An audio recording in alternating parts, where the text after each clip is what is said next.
America மீது Israel கடும் கோபத்தில் இருக்கிறது என்று சொன்னால் உங்களால் நம்ப முடியுமா? என்னது, அமெரிக்கா மேலே இஸ்ரேலுக்கு கோவமா? இது நடக்கிற கதையா? இது எப்போ பார்த்தாலும் அமெரிக்காவும் இஸ்ரேலும் பாலும் தேனும் போல, புட்டும் தேங்காய் பூவும் போல எப்போவுமே ஒட்டி கொண்டிருப்பார்களே என்று கேட்டிங்கன்னு சொன்னால் அப்படி தான் எப்போவுமே இருப்பார்கள். ஆனால் இப்போ பார்த்தீங்கன்னு சொன்னால் ஒரு பிரச்சனை காரணமாக அமெரிக்கா மீது கடும் கோபத்திலும் விரக்தியிலும் இருக்கிறதாம் இஸ்ரேல் என்று சொல்லி ஒரு தகவல் ஒன்று வெளியாகி இருக்கிறது. அதுக்கு என்ன காரணம் என்று பார்த்தீங்கன்னு சொன்னால் அமெரிக்காவுக்கும் ஈரானுக்கும் இடையிலான அந்த ஒப்பந்தம் எந்த வேளையிலும் கைச்சாத்திடப்படலாம் என்று சொல்லி அந்த இறுதி கட்டம் நோக்கி நெருங்கி வந்துட்டுது. ஆனால் இஸ்ரேலை பொறுத்த வரைக்கும் அந்த ஒப்பந்தத்தில் கொஞ்சம் கூட ஹாப்பி இல்லை, கொஞ்சம் கூட திருப்தி இல்லை. இதெல்லாம் ஒரு ஒப்பந்தமா? இது பேட் ஒப்பந்தம் என்று சொல்லி இஸ்ரேல் சொல்லியிருக்கிறது. எனவே இஸ்ரேலினுடைய இந்த கோபத்துக்கு என்ன காரணம்? அது மட்டும் இல்லாமல் இஸ்ரேலை சமாளிப்பதற்காக இப்போ அமெரிக்க ஜனாதிபதி டொனால்ட் ட்ரம்ப் அவர்கள் புதுசாக ஒரு ஆயுதத்தை கையில் எடுத்திருக்கிறார். ஏன்னு சொன்னால் முழுக்க இஸ்ரேலை எப்படியாவது சமாளித்து ஒரு ஓரமாக இருத்தணும்ன்றதுக்காக அது என்ன புதிய ஆயுதம், அது சம்பந்தமாகவும் இந்த காணொளியில் விரிவாக விளக்கமாக பார்க்கலாம். முதலாவது விஷயம் என்னென்னு சொன்னால், அமெரிக்காவுக்கும் ஈரானுக்கும் இடையிலான அந்த ஒப்பந்தம் எந்த வேளையிலும் கைச்சாத்திடப்படலாம் என்று சொல்லி அந்த இறுதி கட்டம் நோக்கி ரெண்டு நாடுகளும் நெருங்கி வந்திருக்கிறார்கள். பல தடைகள், பல போராட்டங்கள், பல பின்னடைவுகளுக்கு பிறகு ஒரு மாதிரி இழுத்து அந்த ஃபைனல் ஸ்டேஜுக்கு வந்திருக்கிறார்கள். கட்டாரில் இப்பொழுது ஈரானினுடைய உயர்மட்ட தூதுக்குழுவினர் வந்திருக்கிறார்கள். எனவே எந்த வேளையிலும் அந்த ஒப்பந்தம் கைச்சாத்திடப்படலாம். இந்த ஒப்பந்தத்தில் பார்த்தீங்கன்னு சொன்னால் அமெரிக்கா ஒரு பக்கம், அங்காளி பக்கம் ஈரான், பிறகு நடுவில் மத்தியஸ்தம் வகிக்கிறதுக்கு பாகிஸ்தான், எகிப்து, சவுதி அரேபியா, கட்டார், குவைத் என்று சொல்லி இருக்கிற எல்லா நாடுகளையும் கூப்பிட்டு வச்சு ட்ரம்ப் நீங்களும் வாங்கன்னு சொல்லி எல்லாரையும் கூப்பிட்டு வச்சுருக்கார். ஆனால் ஒரே ஒரு நாடு களத்தில் இல்லை. அந்த நாடு எதுன்னு கேட்டிங்கன்னு சொன்னால் அதுதான் இஸ்ரேல். இஸ்ரேலை பார்த்து அமெரிக்க ஜனாதிபதி டொனால்ட் ட்ரம்ப் சொல்லியிருக்கார், ஐயா ராசா, தயவு செய்து இதுக்குள்ளே வராத, வந்தால் எங்களால் ஒப்பந்தம் போடவே முடியாது, நீ உள்ளுக்குள்ளே வந்தால் ஒப்பந்தம் கடைசி வரைக்கும் நடக்காது, எனவே ஒரு ஓரமாக இருந்து சொல்லி டொனால்ட் ட்ரம்ப் அவர்கள் இஸ்ரேலை கலட்டி விட்டுருக்கார் என்று சொல்லி இந்த செய்தியில் சொல்லப்பட்டிருக்கிறது. அதாவது இந்த சூரிய வம்சம் படத்தில் ஒரு குரூப் ஃபோட்டோ ஒன்று எடுப்பினோம், குடும்ப ஃபேமிலி ஃபோட்டோ ஒன்று எடுப்பினோம். அதில் பார்த்தீங்கன்னு சொன்னால் சிண்டாஸை ஒரு ஓரமாக விட்டுருப்பினோம், அவரை தவிர்த்து விட்டுட்டு மிச்சம் எல்லாரும் படம் எடுப்பினோம். அதே மாதிரி தான் இப்போ இந்த ஒப்பந்தம் இந்த ஒப்பந்தத்தில் எல்லா நாடுகளும் இருக்குது, ஆனால் இஸ்ரேல் இல்லை. அதுதான் இஸ்ரேலுக்கு மிகுந்த கோபத்தை உருவாக்கி இருக்குது. முதலாவது காரணம் என்னன்னு சொன்னால், இந்த ஒப்பந்தம் இருக்குத்தானே, இதில் ஈரானினுடைய அணுசக்தி சம்பந்தமாக எந்த ஒரு விஷயமும் பெருசாக இல்லையா. அதாவது ஈரான் முற்றுமுழுதாக அணுசக்தியை கைவிடும், அணு ஆயுதங்கள் தயாரிக்காது, இனி அணு ஆயுதத்தை திரும்பியே பார்க்காதுன்னு சொல்லி எந்த விதமான விஷயங்களும் இறுதியாக சொல்லப்படல. போவ பார்த்து கொள்ளலாம் என்ற மாதிரி தான் இந்த ஒப்பந்தத்தில் சொல்லப்பட்டிருக்குது.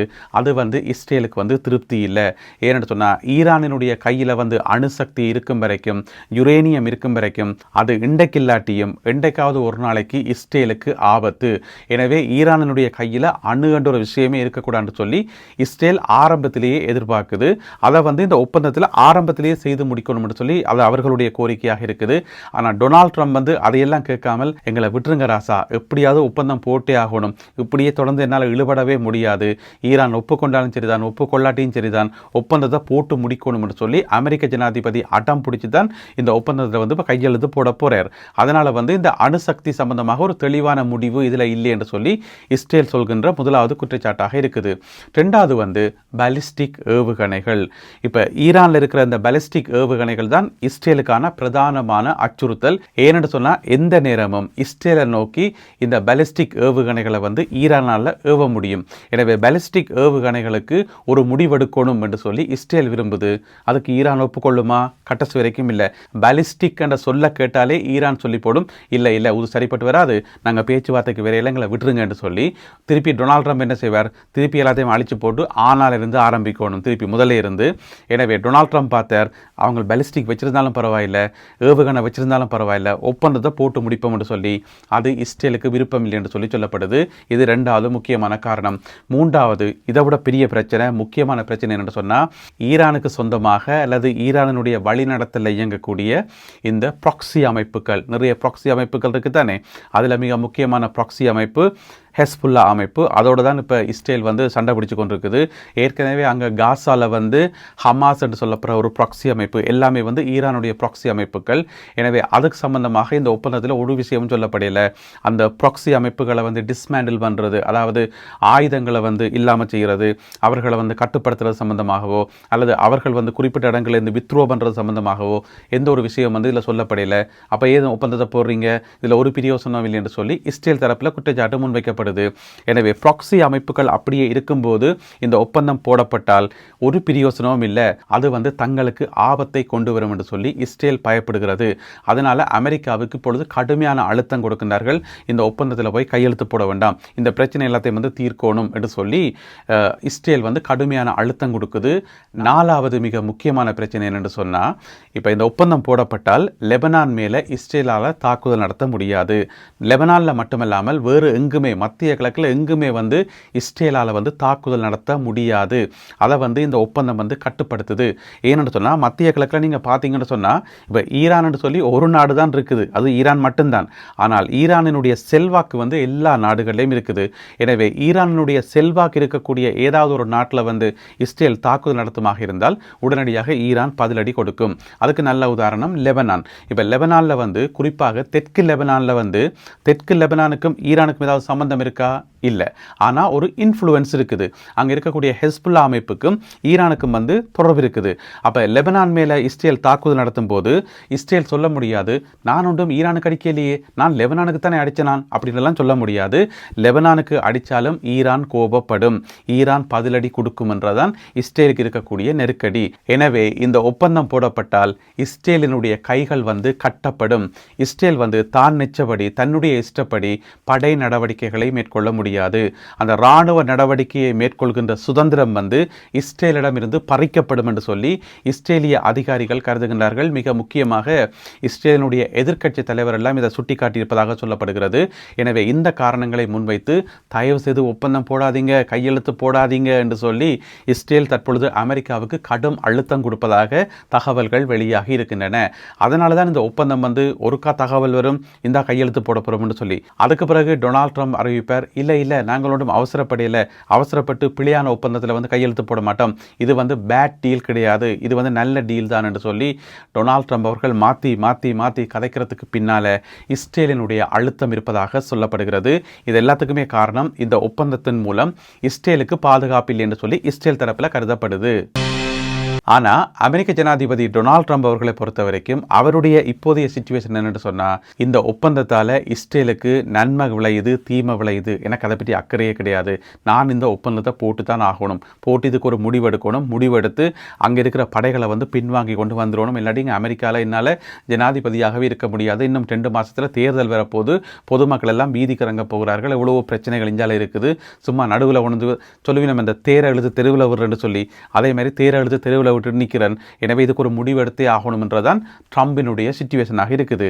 எனவே ட்ரம்ப் யோசிச்சு பார்த்தார், இஸ்ரேலையும் சமாளிக்கணும், ஒப்பந்தத்தையும் போட்டு ஆகணும், என்ன செய்யலாம் என்று யோசிச்சு புதுசாக ஒரு விஷயத்தை வந்து கண்டுபிடிச்சிக்கார். ஒரு பழைய ஒப்பந்தம் ஒன்றை தூசு தாட்டி எடுத்துக்கொண்டு வந்துக்கார். என்னென்னு சொன்னால் அதனுடைய பேர் தான் ஆப்ரஹாம் உடன்படிக்கை. ஆப்ரஹாம் உடன்படிக்கை என்ற என்னென்னு சொன்னால் இது வந்து 2020ஆம் ஆண்டில் போடப்பட்ட ஒரு மிக முக்கியமான ஒரு ஒப்பந்தம். அதாவது அமெரிக்க ஜனாதிபதி டொனால்ட் ட்ரம்ப் அவர்கள் அவருடைய முதலாவது காலப்பகுதி இருக்குதானே, அப்போ வந்து போடப்பட்ட ஒரு ஒப்பந்தம் தான் இந்த ஆப்ரஹாம் உடன்படிக்கை. அதில் என்ன சொல்லப்படுதுன்னு சொன்னால், மத்திய கிழக்கில் பார்த்தீங்கன்னு சொன்னால் ஒரு பக்கம் இஸ்ரேல், இங்கால பார்த்தீங்கன்னு சொன்னால் ஏனைய நாடுகள், இந்த ஏனைய நாடுகள் எல்லாமே வந்து Qatar, Saudi Arabia, Kuwait, Bahrain எல்லா நாடுகளும் வந்து ஓர் அணி, எல்லா நாடுகளும் சேர்ந்து கூட்டாக சேர்ந்து இஸ்ரேலை எதிர்க்கின்றன. இஸ்ரேலை ஒரு நாடாகவே அங்கீகரிக்கல. இஸ்ரேலோட பேச்சுவார்த்தை கிடையாது, ஒப்பந்தங்கள் கிடையாது, வர்த்தகம் கிடையாது, ஒன்றும் கிடையாது.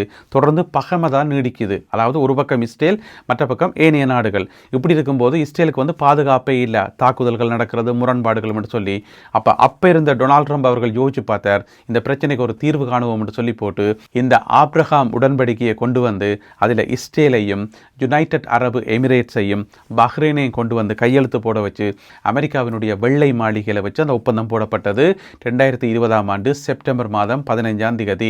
ஒப்பந்தத்தை போட்டுட்டு டொனால்ட் ட்ரம்ப் அவர்கள் என்ன சொல்கிறாருன்னு சொன்னால், இந்தியாவிலேருந்து நீங்கள் எதிரிகள் கிடையாது, நீங்கள் எல்லாரும் நண்பர்கள், எனவே எல்லாரும் ஒற்றுமையாக இருக்கணும், சண்டை பிடிக்கக்கூடாதுன்னு சொல்லி ஒரு ஒப்பந்தத்தை போட்டிருக்கார். ஏன் சொல்லுங்க, அப்போ மத்திய கிழக்கில் இருக்கிற இஸ்ரேல் வந்து ஒவ்வொரு தடவையும் அடி வாங்கும் போது அங்கே அமெரிக்காவுக்கு நித்திர வராது. ஏன்னா இஸ்ரேல் வந்து அடுத்த கட்டம் அமெரிக்காவுக்கு தான் ஓடி போகும், இங்கே பாருங்க எனக்கு அடிக்கிறாங்கன்னு சொல்லி. அப்போ அமெரிக்கா வந்து அதுக்கு தலையிடணும். எனவே மத்திய கிழக்கில் இஸ்ரேல் வந்து அமைதியாக இருக்காத வரைக்கும் அமெரிக்காவுக்கு நிம்மதி இல்லைன்றதான் நீண்டகால பிரச்சனை. எனவே அந்த பிரச்சனைக்கு தீர்வு காணும் விதமாக தான் இந்த ஒப்பந்தம் வந்து போடப்பட்டது, ஆப்ரஹாம் உடன்படிக்கை.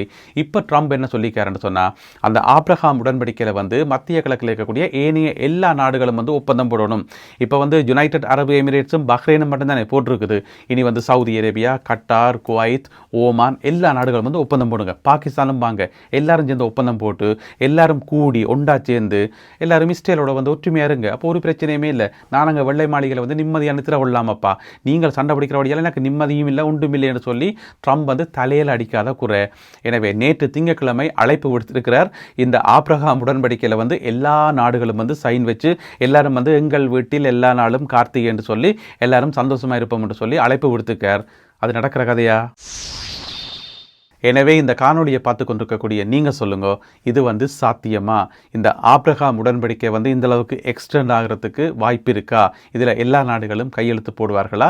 இந்த பிரச்சனை வந்து ட்ரம்ப் நிற்கிற மாதிரி ஒரேடியாக தீர்க்கப்படுமா? இது வந்து வரலாற்று ரீதியான நீண்டகால பிரச்சனை வந்து ஒரு ஒப்பந்தத்தின் மூலம் அதனை தீர்க்க முடியும் என்று சொல்லி நீங்கள் நம்புறீங்களா? உங்களுடைய கருத்துக்கள் என்ன என்பதை மறக்காமல் கீழே எழுதுங்கள். மேலதிக தகவல்கள் கிடைக்கின்ற போது அவற்றையெல்லாம் தொகுத்துக்கொண்டு இன்னும் ஒரு காணொலியில் உங்களை நான் சந்திக்கின்றேன். அதுவரை நன்றி, வணக்கம்.